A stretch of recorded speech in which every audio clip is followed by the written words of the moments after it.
കോഴിക്കോട് 16-കാരിയായ പെൺകുട്ടിയെ പീഡിപ്പിക്കാൻ ശ്രമം. സംഭവത്തിൽ ബീഹാർ സ്വദേശികൾ അറസ്റ്റിൽ. ഫൈസൽ അൻവർ, ഹിമാൻ അലി എന്നിവരാണ് പിടിയിലായത്. ട്യൂഷൻ കഴിഞ്ഞു മടങ്ങുകയായിരുന്ന വിദ്യാർത്ഥിനിയാണ് പീഡിപ്പിക്കാൻ ശ്രമിച്ചത്. വിവരങ്ങളുമായി ലതീഷ് കൂടി ചേരുന്നുണ്ട്. ലതീഷ്, എന്താണ് സംഭവം?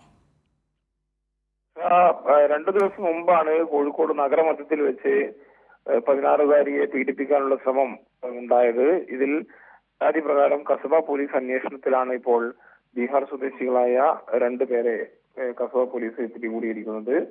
ഇവർ ബീഹാർ കിഷൻഗഞ്ച് സ്വദേശികളാണ്. ഫൈസാൻ അൻവർ, 36-കാരനായ ഫൈസാൻ അൻവറും 18-കാരനായ ഹിമാൻ അലിയുമാണ് കേസിൽ പിടിയിലായത്. 28-ാം തീയതി ട്യൂഷൻ കഴിഞ്ഞ് വീട്ടിലേക്ക് മടങ്ങുകയായിരുന്ന പെൺകുട്ടിയെ അതിക്രമിക്കുകയായിരുന്നു ഇരുവരും. പിന്തുടർന്ന് അതിക്രമിക്കാൻ ശ്രമിച്ചു. ചെറുത്തു നിന്ന പെൺകുട്ടി കരഞ്ഞ് വീട്ടിലെ രക്ഷപ്പെടുകയായിരുന്നു. പ്രതികൾ അവിടെ നിന്നും രക്ഷപ്പെടുകയും ചെയ്തു.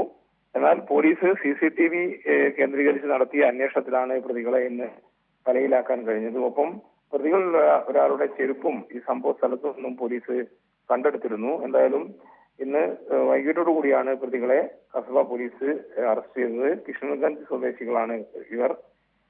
ഹിമാൻ അലി, അതേപോലെ തന്നെ ഫൈസാൻ അൻവർ എന്നിവരെ കോടതിയിൽ ഹാജരാക്കുമെന്നാണ് പോലീസ് അറിയിച്ചിരിക്കുന്നത്. ശരി, 16 വയസ്സുകാരിക്ക് നേരെയാണ് ഇത്തരത്തിൽ പീഡന ശ്രമം ഉണ്ടായിരിക്കുന്നത്. വിവരങ്ങളാണ് AK ലതീഷ് നൽകിയത്.